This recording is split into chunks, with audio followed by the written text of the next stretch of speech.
खुशामदीद, मैं हूं आपका मेज़बान तलत अजीज और ये है कारवाने गज़ल 92.7 बिग एफएम पर फिर से आपकी खिदमत में आज शाम बहुत सारी चीज़ें लेकर आया हूं। और आज की शाम पता नहीं मुझे क्यों ऐसा महसूस हुआ कि आपसे मैं फिर से मोहब्बत और इश्क की बातें करूं। मैंने पहले भी मोहब्बत के बारे में बहुत कुछ बोला है, आपसे बातें की हैं, और मोहब्बत इतना आसान सब्जेक्ट नहीं है, मैं मुझसे पूछिए, इसमें बहुत पहलू हैं। तो जैसे जैसे इंसान इसमें डूबता जाता है तो समंदर गहरा होता जाता है, और जैसा गहरा होता जाता है नई नई गहराइयाँ आपके सामने नजर आती हैं, तो उसमें कुछ और नए रंग पैदा होते हैं। चलिए देखते हैं क्या होता है। याद रखिएगा मोहब्बत के क्या पहलू होते हैं और उस पर कुछ रोशनी डालने की मैं कोशिश करूंगा। आज मैं मोहब्बत इश्क के कुछ मुख्तलिफ पहलू यानी कि डिफरेंट एरियाज में मैं बात करना चाहूंगा। किसी ने कहा है मोहब्बत के 7 मकाम है, मकाम यानी कि स्टेजेस, कि सबसे पहला मकाम है उसको कहते हैं दिलकशी।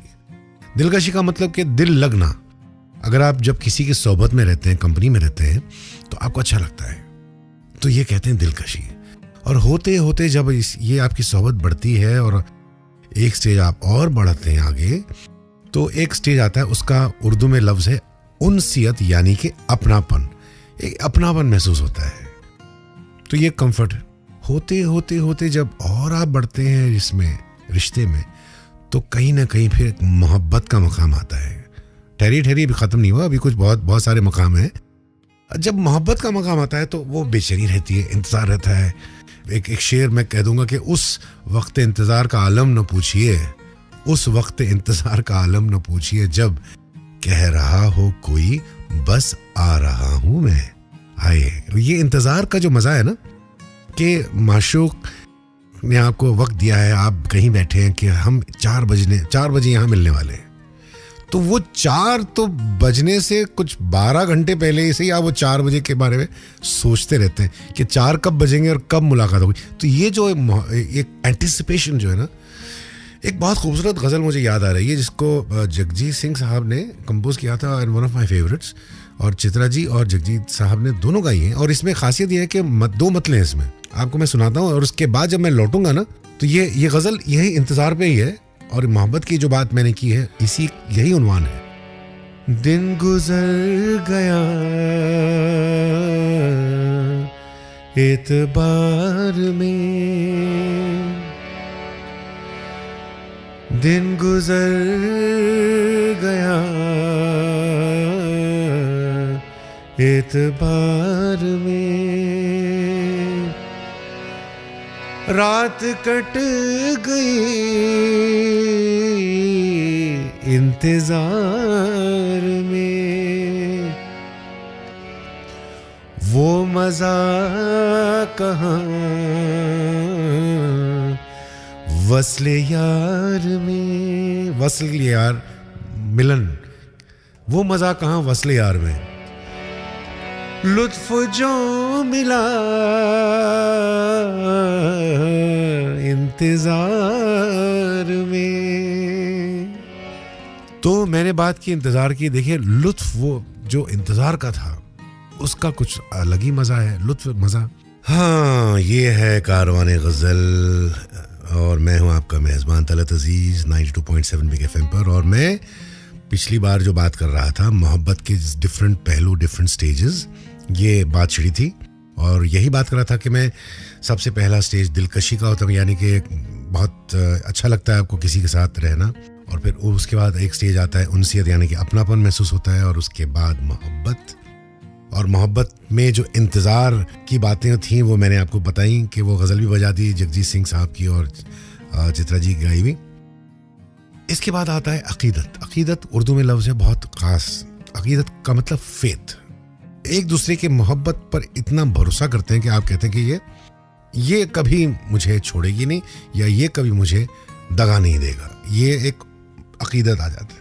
जब अकीदत बढ़ती बढ़ती इतनी बढ़ जाती है कि एक किस्म का एक स्टेज आता है जहां पर इबादत का मतलब है कि वर्शिप, उर्दू में कहते हैं। अब ये worship is not the worship of God, this is a worship of your beloved. अब अगर आप सूफियाना इसमें इसको अगर देखें तो through your beloved you are reaching out to your Lord.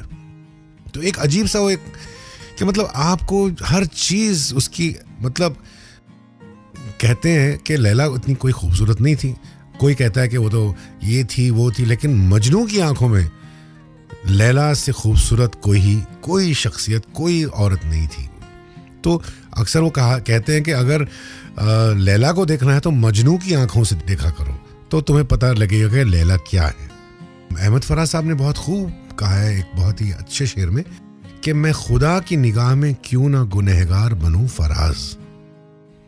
मैं खुदा की निगाह में क्यों ना गुनहगार बनूं फराज कि अब तो सजदों में भी वो मुझे याद आने लगा है. क्या खूबसूरत बात है कि सजदे में भी जाता हूं तो वो याद आता है. तो मैं तो अपने खुदा की निगाह में अपने आप को गुनहगार क्यों ना समझूं, लेकिन खुदा अल्लाह भगवान ये जानता है, उसने हमें बनाया है.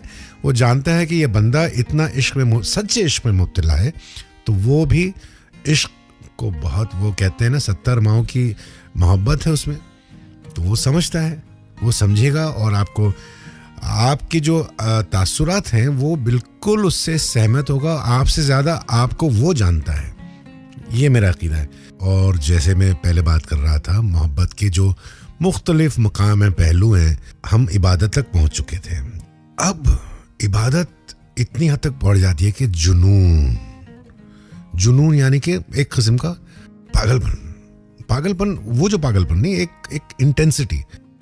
किसी ने कहा है कि एक दूसरे के जो सोलमेट कहते हैं ना, वो एक आपकी रूह और एक दूसरे की रूह, ये दोनों जुड़वा तो नहीं लेकिन होते हैं, ऑलमोस्ट ट्विन रूज होती हैं जो इत्तेफाक से जिंदगी में मिल जाते हैं. और जब वो मिलते हैं तो ऐसा लगता है कि कहीं ना कहीं एक उनसियत जो होती है या कुछ ना कुछ रिश्ता है, एक ऑटोमेटिकली यू आर ड्रॉन, आप उन एक दूसरे की तरफ आप खींचे जाते हैं. ये कैसी बात है कि आप मिले भी नहीं थे लेकिन आपके प्यार की खुशबू थी उसकी राहों में. ये कैसी बात है. ये एक अजीब सा एक मोहब्बत का ऐसा मकाम, बिकॉज कहते हैं कि दे आर ट्विन सोल्स.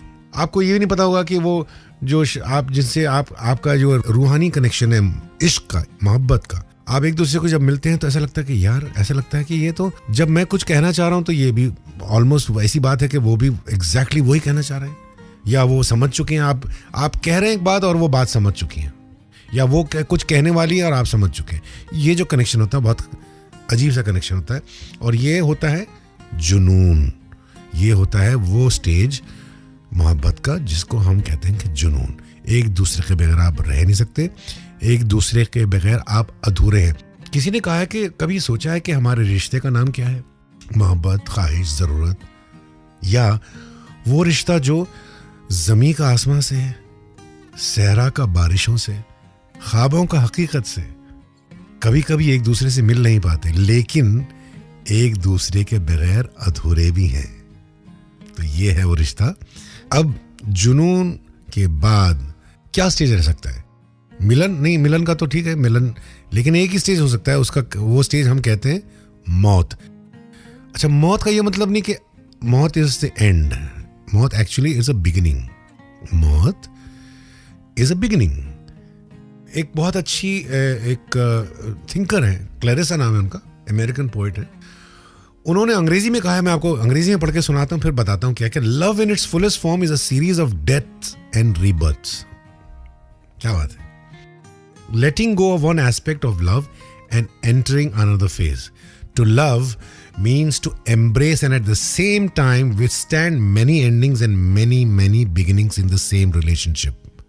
सोचिए आप कि मोहब्बत अपने पूरे जब उस स्टेज पर आती है तो एक सीरीज ऑफ डेथ्स एंड रीबर्थ्स उसी रिलेशनशिप में, कि वो मरते भी हैं फिर पैदा होते हैं, फिर मरते भी हैं पैदा होते हैं. मतलब आप इस स्टेज पर आ जाएंगे कि आप हर चीज को, अगर तकलीफ भी है तो आप उसे आप गले लगा लेंगे, दर्द भी है तो गले लगा लेंगे, खुशी भी है तो गले लगा लेंगे, क्योंकि ये सब एक साथ चलते हैं, एक के बाद एक ये सीरीज है. और जब इस स्टेज से अगर आप गुजर जाएं तो फिर तो वो जो इश्क होता है भाई, वो तो इश्क हकीकी हो जाता है. फिर तो वो इश्क ख़त्म नहीं हो सकता। वो ता क़यामत, ता ज़िंदगी के बाद भी it goes completely into the Cosmos. Cosmos का मतलब यूनिवर्स, कि आप इस ज़िंदगी की बात नहीं कर रहे हैं। ये ज़िंदगी के बाद जो भी ज़िंदगी आपकी है, वो रिश्ता जो आपका कायम हो चुका है, वो रिश्ता कभी नहीं टूट सकता। शायद इस ज़िंदगी में आप ना मिलें किसी वजूहात से, तो आपकी कुछ और भी बहुत सारी ज़िंदगी है। वही तो कह रहे हैं कि love in its fullest form is series of deaths and रीबर्थ्स। मतलब प्यार करना मतलब आप हर चीज़ को, बहुत सारे बिगिनिंग्स और एंडिंग्स को अपने गले लगाएंगे और उसी रिलेशनशिप में। इससे बेहतर डेफिनेशन इश्क का मेरे हिसाब से नहीं है।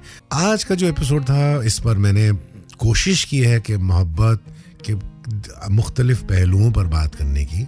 हालांकि मैं कोई ना साइको एनालिस्ट हूँ, ना मैं कोई बहुत बड़ा गुरु हूँ या फ़कीर या पीर, लेकिन जैसा कि ज़िंदगी में इंसान गुज़रता है बहुत सारी चीज़ों से, अपनी ऐसा जर्नी, बहुत सारी चीज़ें एक्सपीरियंस करता है, तो ये एक्सपीरियंस ख़ुद ही एक आपको सिखाता है कि शायद ये सच है या यही आपको करना है। मैं चाहूँगा कि आप अपने तासुरात या आपने जो फील किया इस एपिसोड के बारे में, वो आप मुझे लिखें। मेरा जो फेसबुक पेज है आप जानते हैं, तलत अजीज़ म्यूजिशियन, और मेरा जो ट्विटर है हैंडल @तलतअजीज़2। आप अपने तासुरात लिखें, कैसे आपको लगा ये, मैंने जो बात की आपके समझ में आई, या आपने महसूस किया जो मैं जो कन्वे करना चाह रहा था। मुझे यकीन है कि बहुत सारे लोगों को ये कन्वे हो चुका है, लेकिन मैं जानना चाहता हूँ। तो प्लीज़ आप ज़रूर ये तासुरात अपने भेजिए, मैं इंतज़ार करूँगा अगले एपिसोड तक। और जाते जाते ये कहूँगा कि आखिर में सिर्फ 3 चीज़ें मैटर करती हैं।